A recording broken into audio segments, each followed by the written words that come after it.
무인기가 평양 상공에서 발견되면 이 8개 포병 여단이 자신의 목표물을 향해서 타격할 수 있는 그런 준비를 갖춰라라고 얘기한 거죠. 그래서 이 얘기를 들으면 조금 이제 너무 걱정하실 분들도 계시긴 할 텐데요. 네. 북한은 2015년 8월 달에 북한군이 설치한 목함 지뢰에서 부사관 2명이 중상을 당한 게 있었잖아요. 네네. 그랬을 때 이제 그때 당시에 확성기 방송을 제기했을 때 북한은 준전시 상태를 선포한 적도 있습니다.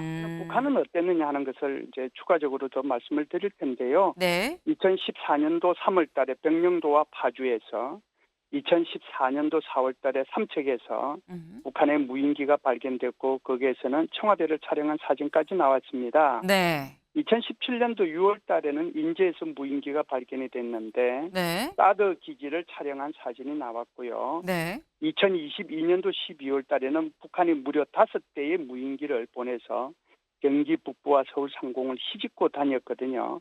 이때도 북한은 말 한마디 안 했습니다. 국경선 부대 완전 사격 준비 태세. 네. 어젯밤 조선중앙통신이 이런 입장을 밝혔어요. 같이 보겠습니다.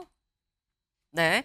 조선중앙통신 어제 이 북한 총참모부에서 내놓은 입장인데 이 국경선 부근의 포병연합부대와 중요 화력 임무가 부과되어 있는 부대들에게 완전 사격 준비 태세를 갖추라는 북한군 총참모부의 작전 예비 지시가 지난 12일 하달됐다라고 얘기를 했습니다.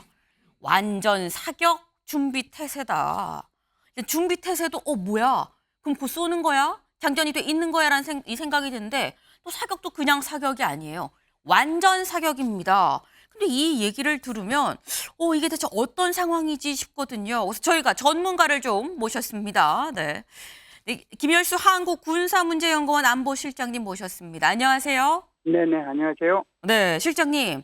지금 여기서 말하는 완전 사격 준비 태세를 갖춰라라고 지시를 하달했다고 하는데 완전 사격 준비 태세, 이 태세가 어떤 상황인 겁니까? 네, 지금 이제 좀 전에도 말씀을 하신 바와 같이 네. 총참모부에서 작전 예비 지시를 내린 거거든요. 네. 그래서 완전 무장된 8개 포병 여단을 어제 저녁 8시까지 사격 대기 태세로 전환하고 네. 각종 작전 보장 사업을 완료하라는 그런 지시를 내렸습니다. 네. 그래서 이것은 무인기가 평양 상공에서 발견되면 이 8개 포병 여단이 자신의 목표물을 향해서 타격할 수 있는 그런 준비를 갖춰라라고 얘기한 거죠. 그래서 이 얘기를 들으면 조금 이제 너무 걱정하실 분들도 계시긴 할 텐데요. 네. 북한은 2015년 8월 달에 북한군이 설치한 목함 지뢰에서 부사관 2명이 중상을 당한 게 있었잖아요. 네네. 그랬을 때 이제 그때 당시에 확성기 방송을 제기했을 때 북한은 준전시 상태를 선포한 적도 있습니다. 그래서 이제 그거하고 사격 대기 태세하고 조금 비교해 볼 필요는 있다 이렇게 말씀드립니다. 네. 지금 말씀은 혹여 상공에 무인기가 또 뜨게 되면 이거를 조준 사격할 수 있는 정도의 지금 시스템을 지금 준비를 하고 있는 거다. 하지만 이게 정말 전쟁 나는 거야라고 생각할 것 같진 아닌 게 목함 지뢰되는 진짜 준전시 태세를 준비한 적도 있었기 때문에 그때랑 비교하면 좀 수위가 다소 낮다. 그거랑 좀 같이 비교를 해서 볼 필요가 있다라고 말씀을 하셨어요. 네, 말씀 중에 나왔죠. 네. 북한이 이러는 이유, 우리나라가 북한에 무인기를 보내서 평양 상공에 지금 삐라를 뿌렸다라고 북한은 생각을 하고 있기 때문인 건데 관련 목소리를 좀 들어보고 오겠습니다. 들어볼까요? 우리 수도의 상공에서 대한민국의 무인기가 다시 한번 발견되는 그 순간 끔찍한 참변은 반드시 일어날 것이다. 지금 속보가 계속 뜨고 있어요.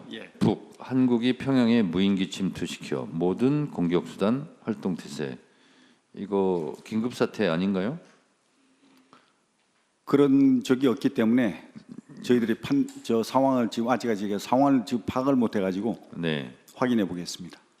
조금 전에 그 북한 외무성에서 성명을 발표했는데 핵심은 무인기를 이용해서 전단을 평양 일대에다가 살포했다. 남조선이 도발을 했다. 강력하게 대응하겠다. 여기에 대해서 우리의 기본적인 입장은 이러한 북한 주장에 대해 사실 여부를 확인해 줄 수 없다. 이게 기본 입장입니다. 네, 북한에선 참변 얘기까지 지금 하면서 굉장히 이 위협적인 언사를 계속하고 있는 상태입니다. 여기에 대해서 근데 김영현 국방장관이 우리 군 아닙니다 했다가 1시간 뒤에 확인해드릴 수 없다는 게 공식 입장입니다라고 얘기를 했어요. 근데 그렇다고 한다면 우리가 보냈다는 거야, 안 보냈다는 거야 쉽죠. 근데 이런 상황에서 어제 신원식 안보실장이 언론 인터뷰에서 이렇게 얘기했습니다. 들어보고 오시죠. 그 자체를 확인해 준다는 것 자체가 우리가 아마 또 다른 남남 갈등, 북한이 진짜 원하는 누가 보냈느냐, 책임이 누구냐, 이제 그 다음 단계는 걷잡을 수 없이 우리 내부에 서로 갈등 사항이 전개되리라고 봅니다. 이때까지 경험을 고려할 때. 그래서 북한의 저런 말에 대해서는 제일 좋은 것이 우리가 그동안 오랫동안 경험에 의하면 무시하는 것이 최고의 정답이다. 무시하는 것이. 네, 무시하는 게 최고의 정답이다라고 얘기를 했습니다. 왜 이렇게 얘기를 했느냐? 이렇다는 거죠. 군 평양 무인기 확인 못해줘. 전략적 모호성으로 북한의 혼란을 유도하기 위함인 것 같다라는 해석이 지금 나오고 있습니다. 근데 실장님, 이 전략적 모호성에 대해서 전략적 모호성으로 가는 게 맞는 거냐? 만약에 우리 민간단체, 군에서는 안 보냈다고 해도 민간단체에서 보냈다고 하면 이게 북한까지 갈 때 우리 군이 몰랐다는 거야? 혹은 알고도 그럼 묵인했다는 거야? 라는 추가적인 논란이 있을 수 있는 전략적 모호성이 맞는 겁니까? 라는 지적도 일각에서는 또 나오더라고요. 네, 이거는 이제 구체적으로 답변을 안 하는 것이 저는 맞다고 보고요. 네. 그런 차원에서 국방부 장관이나 안보실장이 한 답변에 대해서 저는 동의를 합니다. 그래서 전략적 모호성으로 말하는 것이 오히려 북한으로 하여금 더 혼란스럽게 만들고 대응에 고민하도록 만든다는 것을 먼저 말씀을 드리고요. 그러면은 북한은 어땠느냐 하는 것을 이제 추가적으로 더 말씀을 드릴 텐데요. 네. 2014년도 3월 달에 병영도와 파주에서 2014년도 4월 달에 삼척에서 북한의 무인기가 발견됐고 거기에서는 청와대를 촬영한 사진까지 나왔습니다. 네. 2017년도 6월 달에는 인제에서 무인기가 발견이 됐는데 네. 사드 기지를 촬영한 사진이 나왔고요. 네. 2022년도 12월 달에는 북한이 무려 5대의 무인기를 보내서 경기 북부와 서울 상공을 휘짓고 다녔거든요.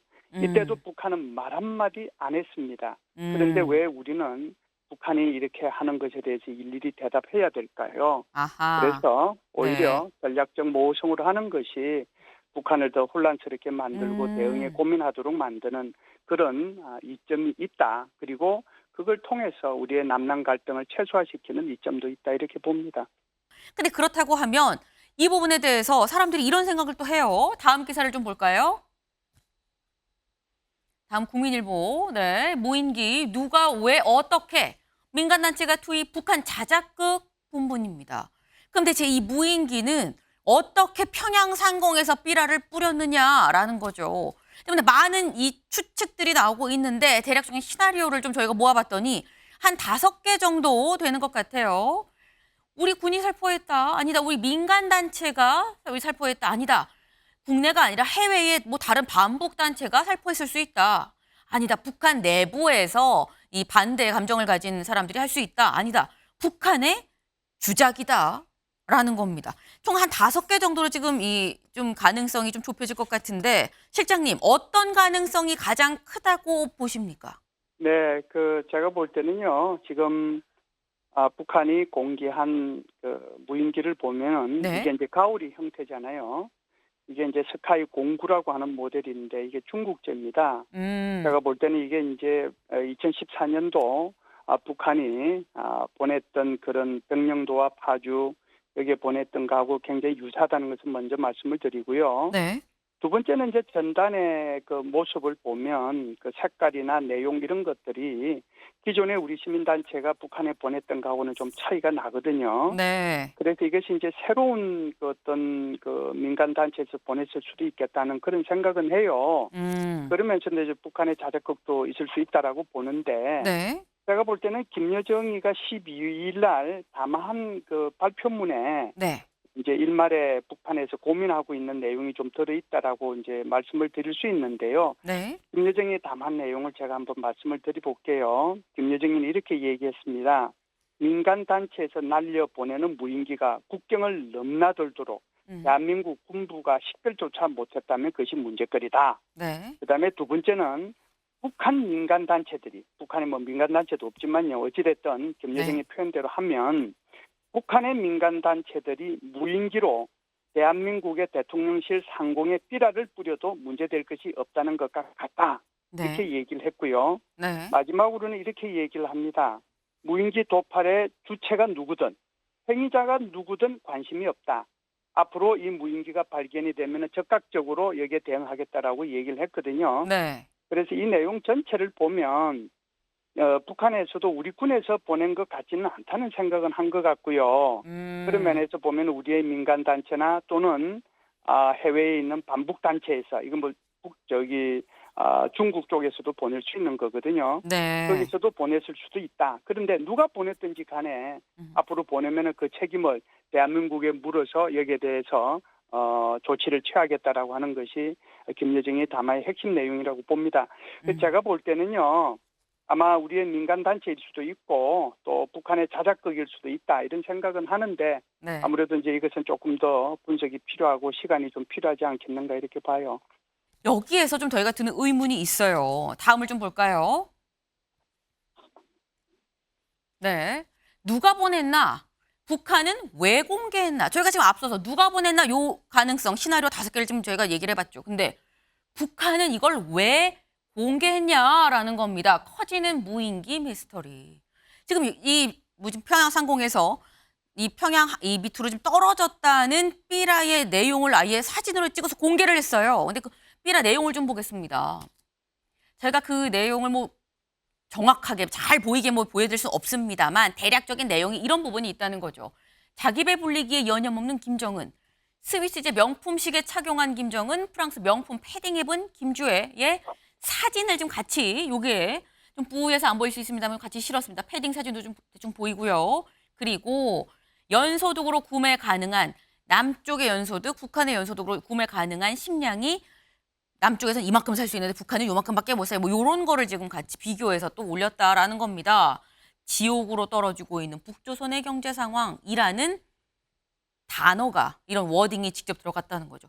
지옥으로 떨어지고 있는 북조선의 경제 상황이란 표현을 보면 일단 뭐 남쪽에서 잘 안 쓰는 표현인 것 같긴 하다. 우리 쪽에서 잘 안 쓰는 표현인 것 같긴 하다라는 생각이 들긴 드는데 근데 실장님 네. 북한이 그냥 무인기가 삐라를 뿌렸다라고만 얘기하면 되는데 뭐 이렇게 스위스제 명품 시기한 김정은, 뭐 프랑스 명품 패딩 입은 김주애 사진 이런 거가 있는 삐라를 공개적으로 이렇게 사진을 찍어서 노출을 한 거는 이거는 북한에도 오히려 마이너스 아닌가라는 생각이 들거든요. 예, 두 가지 차원에서 말씀을 드릴 수가 있는데요. 네. 사실상 북한 사람들은 김정은이가 산 시계가 스위스제인지 그게 몇 천만 원 하는지 우선 모른다는 거고요. 그다음에 김여정이가 입고 있는 패딩이 좋아는 보이는데 그게 250만 원짜리인지 300만 원짜리인지 그건 모른다는 거고요. 네. 그리고 저렇게 이제 흐릿하게 처리했는데 네. 저걸 북한의 노동신문을 통해서 저걸 어떻게 정확하게 알겠습니까? 그래서 이 부분은 저도 그게 뭐 시계가 뭐 몇 천만 원인지 그건 모르거든요. 네. 그런데 그냥 시계 차고 있구나 그 정도지 그거는 큰 의미가 없다 이렇게 보는 거고요. 그럼에도 불구하고 지금 말씀하신 것처럼 왜 저걸 공개했느냐 하는 거거든요. 네. 그것은 자신들이 자작극이 아니다라고 하는 것을 강조하기 위해서 한국의 군이나 민간단체에서 보낸 것을 강조하기 위해서 그렇게 일부러 저렇게 공개하는 거다 이렇게 봐요. 네. 자작극이 아니라는 걸 방증하기 위해서 삐라 사진까지 올렸다. 자작극이 아니라는 걸 방증하는 게 북한 내부에 불리한 어떤 치부를 공개하는 것보다 더 우선순위였다는 얘기다라는 지금 말씀인 것 같습니다. 감사합니다, 실장님. 네, 고맙습니다. 네. 북한이 하루가 다르게 계속 수위가 높은 얘기들을 지금 쏟아내고 있죠. 네. 어제는 이랬는데 오늘은 또 어떨까? 우려가 되는 부분입니다. 예의주시를 할 필요가 있겠다라는 생각이 드네요.